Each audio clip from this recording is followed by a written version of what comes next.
मारने का परिणाम। किशन लाल और शांति देवी की शादी को 40 बरस बीत चुके थे। वे दोनों बहुत मेहनती, कर्मठ और भगवान में विश्वास करने वाले लोग थे। उनकी 4 संतानें थीं, जिनमें से 3 बेटे थे और 1 बेटी थी। बेटी लक्ष्मी की शादी उन्होंने एक इज्जतदार परिवार में उसकी पढ़ाई पूरी होने के बाद कर दी थी। उन्होंने बहुत संघर्षों से भरा जीवन जिया था। किशन लाल पुलिस की नौकरी करते थे और अपने बच्चों का पालन पोषण अपनी ईमानदारी की कमाई से किया करते थे। तीनों बेटों रमेश, सूरज और राजू में से सूरज बहुत चालाक था।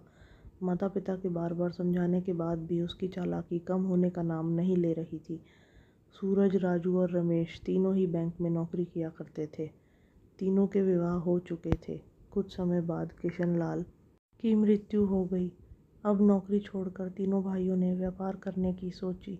बड़े भाई रमेश अपनी उम्र और अपने पैरों में दर्द होने की समस्या के कारण अब काम करना छोड़ चुके थे।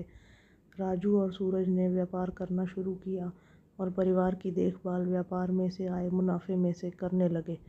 मेहनत तो दोनों भाई बराबर की करते थे, लेकिन सूरज का बात बात पर बेईमानी करना, चालाकी से पेश आना बाकी दोनों भाइयों को बहुत दुख पहुंचाता था।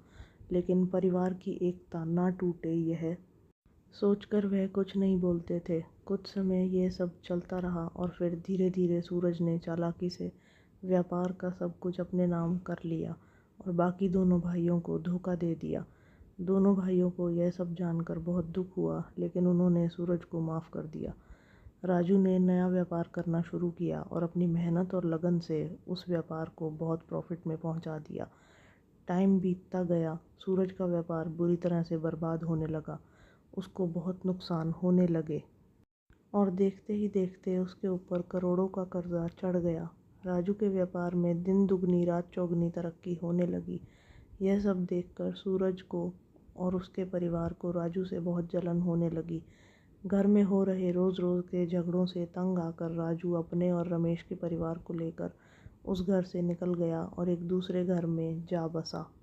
इस कहानी से हमें यह सीखने को मिलता है कि परिवार में जब एक व्यक्ति लालची हो जाता है तो उसकी लालच और बदनीयती का परिणाम पूरे परिवार को भुगतना पड़ता है, और कई बार लालच इस कदर बढ़ जाता है कि वह परिवार को ही तोड़ देता है।